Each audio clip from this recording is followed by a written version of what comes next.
So what I did was, you see, what I did was I went into the kitchen where my wife was doing the dishes like a good little wife should, and I said to her, "Excuse me, wife or girlfriend, wife or girl," I can't remember whether it happened before or after we were married. I said to her, "Excuse me, wife or girlfriend, let me help," because I'm a 30th century guy, you know. I'm a modern man. So I moved her to one side and patted her on the bum and said, there, pet. There. Daddy's here." But it wasn't my daughter, it was my wife. Or my girlfriend. It might have been my daughter. No, my daughter wasn't born then, it was my girlfriend.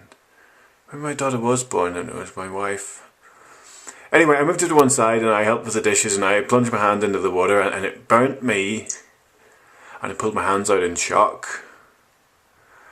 And I looked at them and there was a red line where, you know, the tips of my fingers were burnt. There was a red line across, you know, just in between the knuckles on each hand.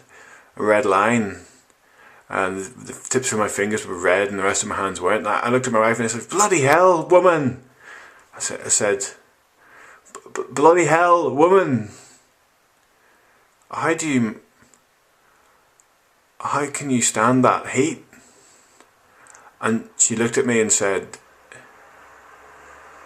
"Well, if you can't stand the heat, get out of the business of calling yourself a woman."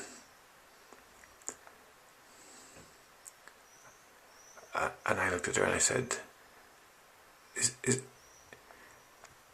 Is that a joke, dear? So I punched her in the face and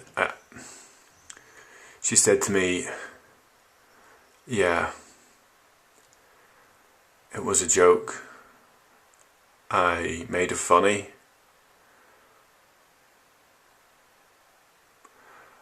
And so I spoke to her and I said, "Seriously, how do you stand that heat on your hands?" She just said, "Centuries of practice." She said it in quite a feminine voice. And I turned away from her, trying to work out what that cryptic message meant. And I looked at the clock on the wall.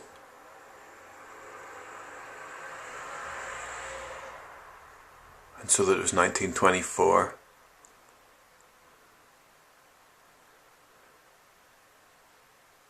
And my wife was the victim of domestic violence in 1924.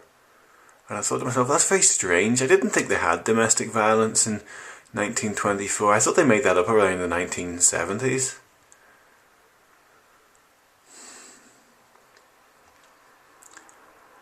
And then I drank a bottle of whiskey and went to bed.